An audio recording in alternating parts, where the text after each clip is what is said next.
My name is Marcus Cupola.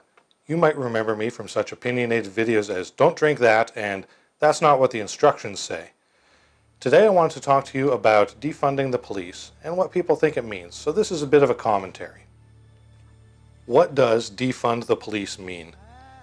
Interestingly, though it has become a common slogan, it means different things to different people. To those who have been victimized by officers, it means anything from cutting the budget so they can't hurt people to no more police. To mental health and social service professionals, it means reducing the budget and reassigning that amount to some version of social services to benefit the community. To police and first responders, it means a lack of appreciation for their own lives which they put on the line, and a decline into lawlessness and anarchy without a presence to keep criminals in line. To the average person, on average, it means some version of taking away their toys because they can't behave. Having spoken to people on both sides and not claiming to be an expert, here is my take on defunding the police. Police deal with a lot of garbage. Ask any officer and they'll tell you that there are a lot of things police are called on to deal with that they feel is simply a waste of their time. There are a lot of things that police do that they simply shouldn't be doing. And I'm not referring to the violence and abuse of power or bullying that is in the common dialogue at the moment. I'm talking about incidents where police presence is overkill or wasteful. I think we could take some of the impetus to defund the police and take some of the garbage off their plate. It would make their job easier and redirect funds and appropriate personnel to where they really need to be. So how do we start? Like all things that need to be done, start with what we have. We have an entire group of people who can tell us exactly where to start. The police! Officers know in the first few minutes whether the call is going to be one of those that is a waste of their time.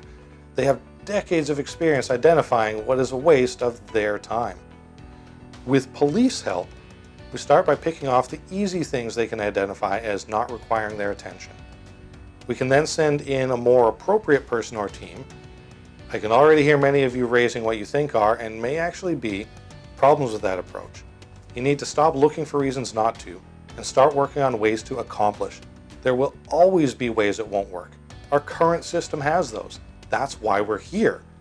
Don't stop before you even get started. We start by assigning easy, non-police required calls to an alternate team who may even work out of the same building. We would need to give that team some of the powers of officers so they can do some of the things we currently call on officers to do, but don't need police for. We then expand and adapt the alternate team's abilities and powers as we gain more experience and refine the new system. You may be asking, Marcus, how do we know what powers they would need? The answer is simple. Again, we ask the police, who deal with stupid things that they shouldn't be. What powers would someone need to deal with those easy situations that we just identified? And that is our answer. Police would love to hand off a lot of this stuff.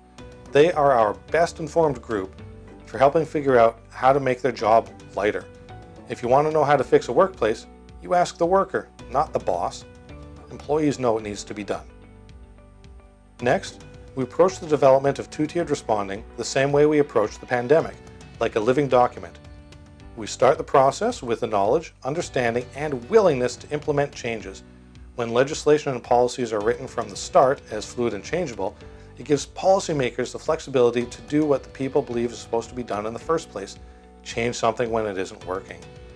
When you call 911 in North America, they ask if you need fire, police, or ambulance. Eventually, they will ask, do you need fire, police, ambulance, or social? The last thing I want to mention is that the most important thing is to start. Don't wait. Start with something, anything, and figure it out as we go. Too many people will find 1,000 reasons to not get started. Less talk, more do. Well, that's it. Thank you for watching. Please like, subscribe, and share, and follow along for what I come up with in my next video. Thank you.